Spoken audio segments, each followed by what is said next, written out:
Iż-żewġ xejriet pożittivi li nnotaw l-esperti tal-Aġenzija ta' Kreditu DBRS ikkommenta dwarhom ukoll l-ekonomista u lettur fl-Università ta' Malta Philip von Brokdorf. Huwa kompla fuq dak li qalu d-DBRS fejn spjega kif pajjiżna tikollu setturi oħra li fihom jimraħ u bekk l-ekonomija ta' Malta hija iżjed diversifikata. Naraw fil-fatt setturi bħal blockchain u naturalment dak huwa importanti wkoll għaliex bih ukoll joħloq ċertu impjiegi.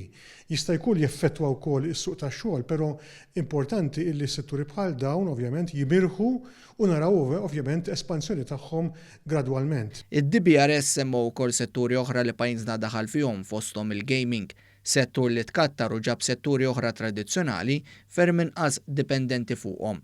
Hawnhekk l-ekonomista b'esperjenza wiesa' qal id-diversifikazzjoni fl-ekonomija hija importanti sabiex l-ekonomija ma ssofrix minn xokk li jista' jgħattan l-andament ekonomiku tal-pajjiż.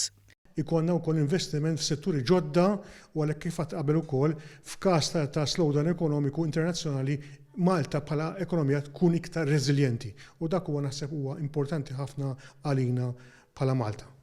Fl-aħħar rimarki tagħhom l-ekonomisti tad-DBRS qalu li l-wirja ekonomika ta' Malta kienet waħda eċċezzjonali bit-tkabbir ekonomiku medju ta' 7.2% bejn l-2013 u l-2018.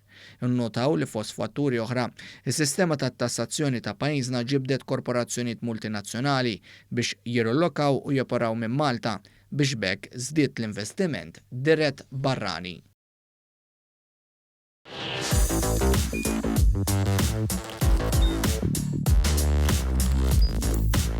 Idħol fuq one.com.mt u hemmhekk tista' tara l-programmi kollha li jxandru fuq One permezz ta' One Play.